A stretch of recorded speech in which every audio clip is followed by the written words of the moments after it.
राष्ट्रवादी काँग्रेस शरदचंद्र पवार पक्षातील एक मोठा गट हा काँग्रेसमध्ये जायच्या तयारीत आहे असा दावा अजित पवार गटाचे प्रदेशाध्यक्ष सुनील तटकरेंनी केलाय।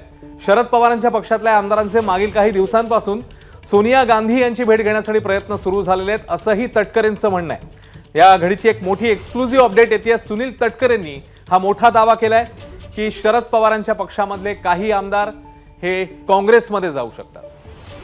निलेश बुधावले आपल्याला याबद्दल अधिकची अपडेट देतील। निलेश, खळबळजनक दावा आहे, नेमकं काय म्हणणं आहे तटकरेंचं, काय घडतंय?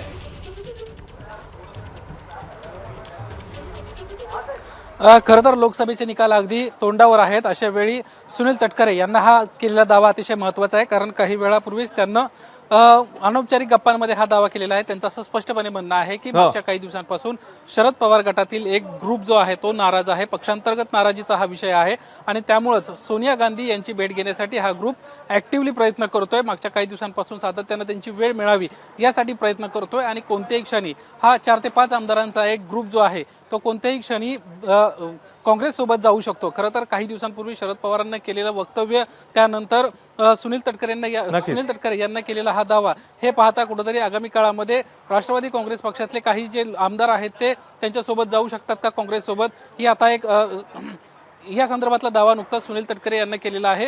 काही 4-5 दिवसांपूर्वीच आपण जर पाहिलं तर राष्ट्रवादी काँग्रेस शरदचंद्र पवार पक्षातले काही जे महत्त्वाचे पदाधिकारी आहेत, सोनिया दुहान असतील किंवा धीरज शर्मा असतील, हे राष्ट्रीय पातळीवर काम करणारी 2 मंडळी आहेत, ते आता त्यांना अजित पवारांना पाठिंबा दिलेला आहे। तर त्यानंतर आता आणखीन एक पक्षांतर्गत नाराजीमुळे कुठेतरी एक ग्रुप जो आहे तो काँग्रेस सोबत जाऊ शकतो, अशा पद्धतीचा दावा हा सुनील तटकरेंचा आहे।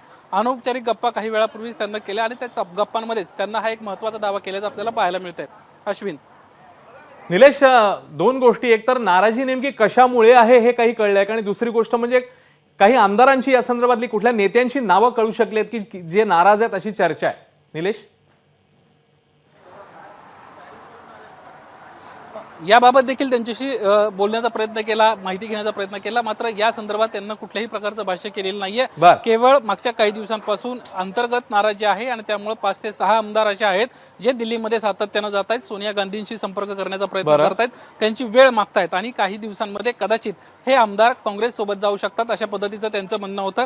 खरं तर लोकसभेचे निकाल आता अगदी तोंडावर आहेत। लोकसभेच्या निकालापूर्वी अशा पद्धतीचं हे एक वक्तव्य हे अतिशय महत्त्वाचं म्हणावं लागेल, कारण लोकसभेच्या निकालांमध्ये नेमकं काय होईल, कुणाला लोकांचा कौल मिळेल हे अद्याप स्पष्ट नाही आहे। मात्र तत्पूर्वीच अशा पद्धतीचा एक खळबळजनक दावा सुनील तटकरेंनी केल्याचं आपल्याला पाहायला मिळतंय। सुनील तटकरे खासदार आहेत, राष्ट्रवादी काँग्रेस पक्षाचे प्रदेशाध्यक्ष आहेत आणि दिल्लीमध्ये त्यांचं सातत्यानं जाणं असतं। त्यांचं असं म्हणणं आहे की दिल्लीतल्या वर्तुळातली ही अतिशय महत्त्वाची माहिती आहे। निलेश, त्यामुळे येणाऱ्या काळामध्ये, येणाऱ्या काही दिवसांमध्ये नेमकं काय घडतं, घडामोडी वेग घेतात का, पाहणं महत्त्वाचं असेल। निलेश, धन्यवाद या सगळ्या माहितीबद्दल।